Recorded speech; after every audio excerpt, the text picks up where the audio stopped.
And we're moving on to the last presentation for this panel, which is Alex Bell and the gamification of actor training.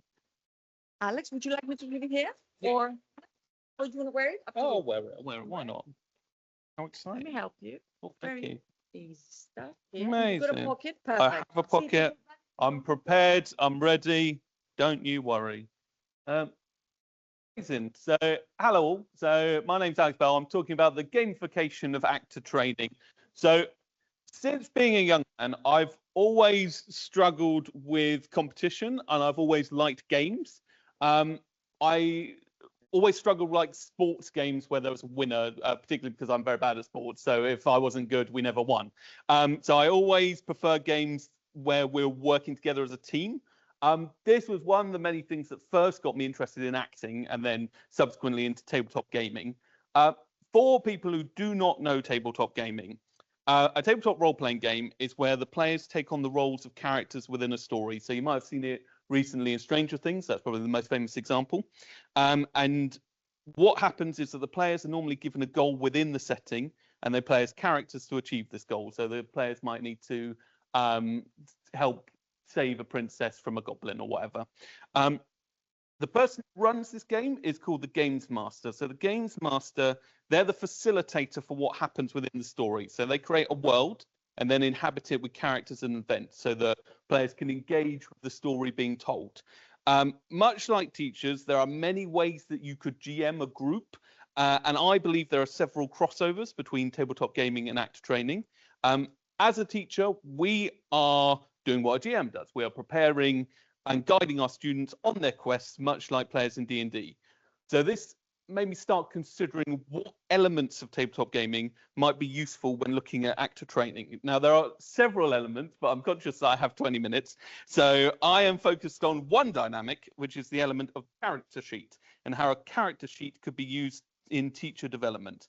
So when you first start a role-playing game, you are given a character sheet as a player, and this sheet will give you the details of your character, such as their appearance, what their stats are, if they have, if they're like strong or quick or charismatic, and if they have any equipment like a sword or a magic lamp or whatever. This gives you a grounding of the character's skills and an ability of how you might interact with the world the GM has created. So as someone who's really neurodiverse, I know that I love a character sheet. And as mentioned in the dyspraxic learner, non-linear lists can work better for a dyspraxic mind. And so the moment I first saw a character sheet, I was like, yeah, that works entirely for me. So I made a teacher character sheet. So this section consists of the U features and then the teaching categories. So I picked the U features based on factors that I found interesting when I'm interacting and meeting students for the first time. And then I've done the teaching category, my own experience working as a teacher and from input from other teachers. So U features are normally going to be how you meet people in the space. So to go down to more detail, we've got the U features, which are your name, your appearance, your equipment, interests, vocal quality, and alignment. So I'm going to go into more detail for what all of them mean.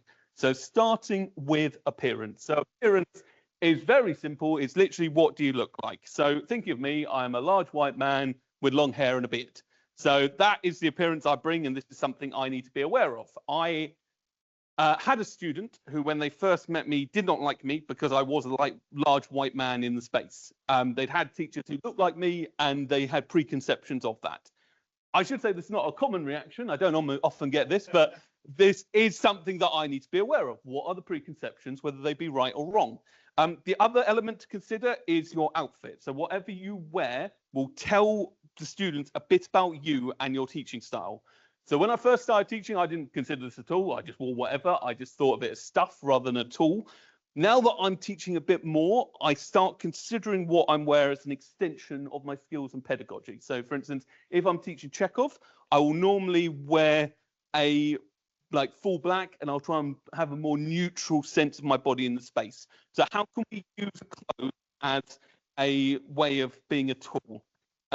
Next up is, so in D&D, you are given various items such as weapons and potions and things to solve problems, but we don't often consider how we can use equipment in our own work. So I know many practitioners often use sticks in their work. Other teachers might use music as a way of establishing mood. What is your equipment? So I know that I have changed my equipment up over the years, but at the moment I'm using a laptop for research presentations. I use the Actions Access Thesaurus. That gives me actions to actions quickly. Clown Nose, really useful for clarity of clown exercise and being able to clock an audience. And finally, I have a notebook and pen. I'm, as mentioned, very dyslexic and dyspraxic, and one of the things of that is short-term memory. So I need to be able to make notes quickly, otherwise I will forget them. Next up is your interests. So interests I define in two different ways. They are your practitioners that you use and your professional interests, and secondly are your personal interests. So, for instance, I know that my professional interests are Uta Hagen, clown, and Chekhov. I use several other practitioners, but these are the three acting approaches that I use most often in my class. Whether you love one practitioner or if there's an element that you like of them, you can add that to the list. What is important is knowing what practitioners you are drawn to and understand what professionally you use. You might also find that there is not a practitioner that you use, but there might be an element of acting that you are drawn to. For instance, I worked with a teacher who said, I don't use any practitioners, I'm not interested. But because she was from a dance background, she was very interested in shape and form on space. I know for me, I'm very interested in play in space. So what is the main thing you connect to professionally? Second aspect is what are you personally interested in? Apologies. This can be anything from hobbies to anything you enjoy outside of teaching.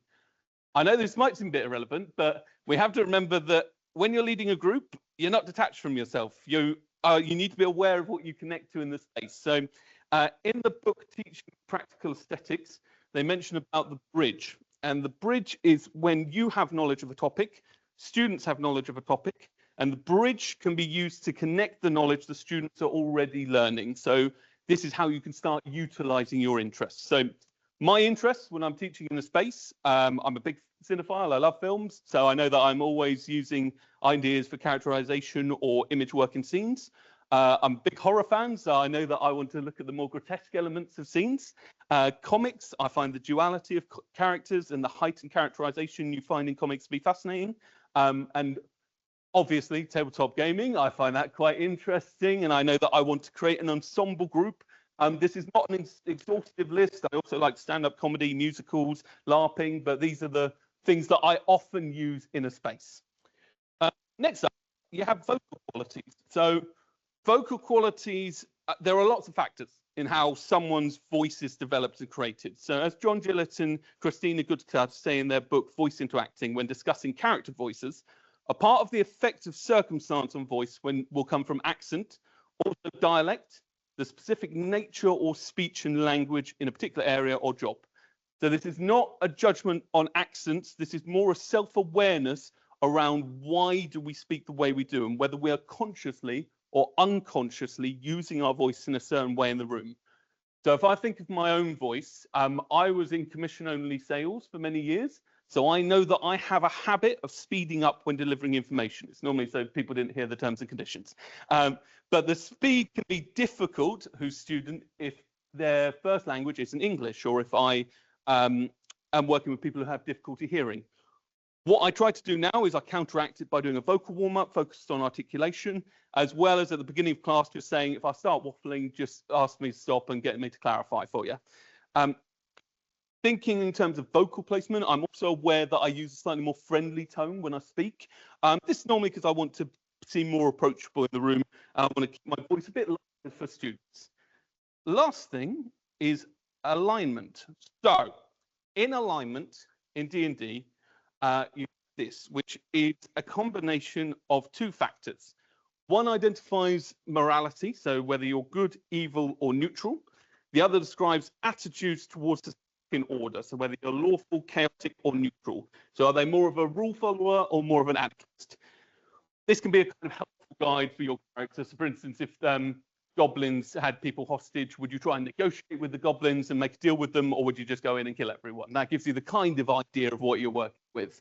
I've taken this and I've tried to make a teaching equivalent of an alignment chart.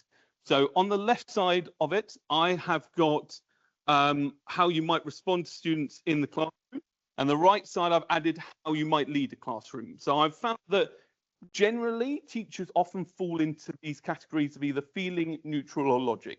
So let's say, for instance, you have a scenario of a student who is struggling to understand a scene and trying to connect to the emotions. So how would you approach that student? Would you go through different techniques such as objectives or uniting? Would you try to get them to connect emotionally to the scene with like transference or as if? Would you get them to just physicalize the scene, play games, do like a ham run? I appreciate this is contextless and we don't know the scenario, don't know the student, but is there a particular way that you might lean towards? I often employ lots of practitioners in my work, and I know that I'm often trying to get students to make a choice, and I'm giving them lots of exercise. So I would say that I sit nicely in the doing camp. Now looking at how I lead a classroom. So what is your teaching persona like? So once again, I appreciate this depends because some practices by their nature might require different kinds of things, but is there a particular approach that you as a teacher favor? Do you need a strong order in your classroom? Do you prefer a kind of neutral space, mixing organization, improvisation? Do you prefer a more chaotic space, improvising and adding exercises? I remember I got to see two practitioners and they were delivering the same course at corresponding times. So one teacher was very ordered and they had each exercise locked down to the minute and had scripted their instructions, whereas the second teacher had a rough plan, but would often change the trajectory of the class depending on the response from students or how an exercise was received. I should say both the teachers were very good, but I know that I am more drawn to the second teacher. My own neurodiversity means that I have an idea of a class, but I will respond in free flow depending on the needs of the class. So I would put myself more on the chaotic side. So if I take all my current answers, this is what my features would look like. They are obviously subject to change, and this would potentially change depending on classes, but this is how I will in theory be perceived by a class. Now that I have my you section, I can think about my teaching attributes. So I have 6 teaching attributes, which are organization, knowledge, respectfulness, sense of self-awareness, and sense of humor. So in traditional tabletop gaming, ability scores or stats are given a numerical level, like those at the top. The higher the level, the better you are at that thing and the more likely you are to succeed at your goal when you're using that ability. So these numbers are about what your character is good at, and this will give you a kind of idea of what your pedagogical skills are.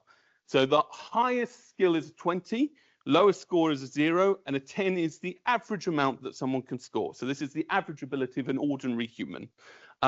What I'm showing here today is a general idea of what I'm like as a practitioner. Obviously, who I'm teaching and where I'm teaching. I, for instance, would mark myself far higher for organization if I was doing a course I'd already run. I just consider this the baseline for where I'm at the present moment. So I'll define each of these. So to define clarity. So I define clarity as how coherent or clear you are at describing your tasks and how well students understand what you're explaining. This doesn't always relate to verbal instructions and language, but when I think of clarity, that is the main factor that I would consider. How well vocally is an instruction explained and how clearly are the students understanding? For me, this is one of my 2 weakest attributes, but as with D&D, that doesn't mean I'm not good enough or weak at it. It just means it's a skill that's not naturally come to me. I'm sometimes aware that when I'm approaching tasks, I might use too many words to explain a point, which you might have already gathered. And when I'm describing something, I will become passionate and I'll just go on a tangent, get excited and talk about something else. I'm working on this by writing out instructions so that students have a visual reference of what I'm trying to explain. But I'm aware that this is an attribute that I could do with leveling up. So I would rate myself an average 10. Next up is organization. So organization is I define as how prepared you are for a class. So this consists of several different elements such as timings in class, have materials ready, how ready you are for the class when the students enter. So this is my other weakest attribute. Registers are just the bane of my life. And whilst I'm getting better, I know I spent a very long time being far too unorganized for my classes. I'm working on this by presenting presentations and creating a framework within the group, but I don't consider this my biggest innate strength. So I once again give myself an average 10 at the moment. Next is knowledge. So I define knowledge as how much you know about the subject and what insight you can add to what you're talking about. So I have a good base of knowledge for people like Uta Hagen, Clown or Chekhov. I feel like I know them in fairly good depth, but I'm also aware that there are other practitioners that I could delve a bit more in detail with. So I would put myself about 14, which is pretty good. Next is receptiveness. So receptiveness I define as how you deal and improvise with the needs of the students and moments that occur during the class. So when I first started, I used to be a far more authoritarian teacher.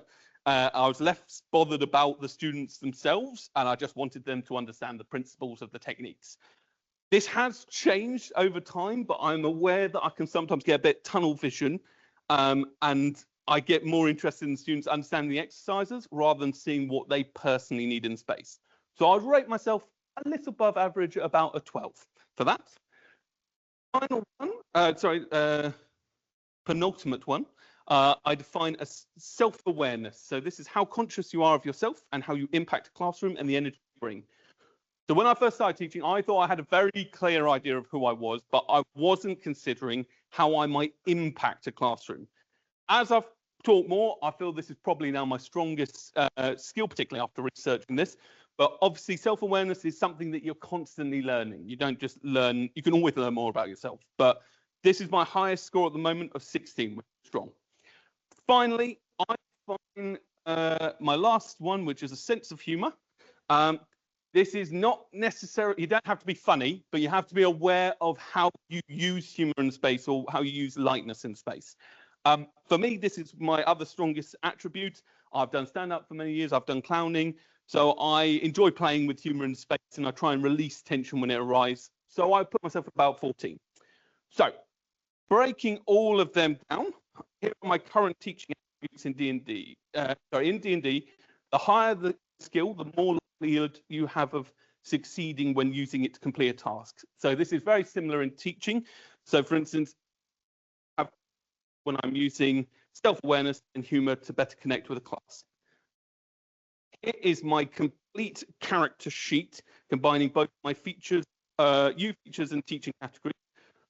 Looking at this gives me an idea of who I am. It gives me a clear idea of what my skills are. As we know, there is no end goal for teaching. There is no way of completing it, but this has allowed me to quickly and efficiently understand my practice and reflect on the skills that I need to level up. I've learned that I can see my lowest attributes not as weakness, areas of growth. And I've been able to reflect on these strengths and hopefully use them in the classroom.